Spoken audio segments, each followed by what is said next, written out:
घरे पड़ी शव बाहरे कोकेई हेबा पई पड़ी बाउंस साही पड़िशा जल जल करी सिना देखुछंती हेले पाख माडु नाहंती। शव उठेबा तो दूरर कथा परिवार लोकों को सांत्वना देबा पई साई पड़िशा को मना। जी नियम न मानिबो ता उपरे लागिबो जोरिमाना। गंजाम जिला कविसूर्य नगर रे देखा मिलुछि एभଳି एक घटना।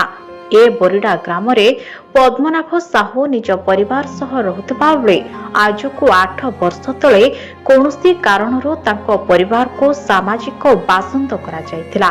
केही तांको सहयोग करिले जोरिमाना पकाजिबो बोली कुल समाज पक्षरु चेतावनी दिया जायतिला।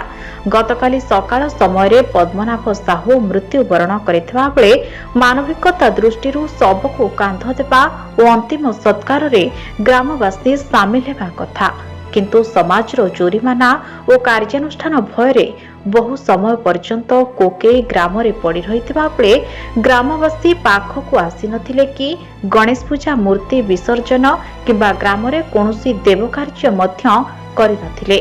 गतकाली सकाळ 10 घटिका ठारू समस्ते अखिया अपिया होई रहिथिले।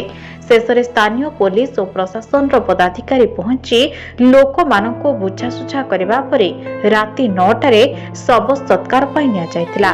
पुलिस प्रशासन व्यापक सचेतनता और कठोर आईन सत्वे आज भी समाज किभली बासंद भली पुलिस प्रशासन व्यापक सचेतनता एवं कठोर आईन सत्वे आज भी समाज किभली बासंद भली कुत्सित प्रथा दूर होई पारुनी ताहा जल जल हुए जना जाउछे।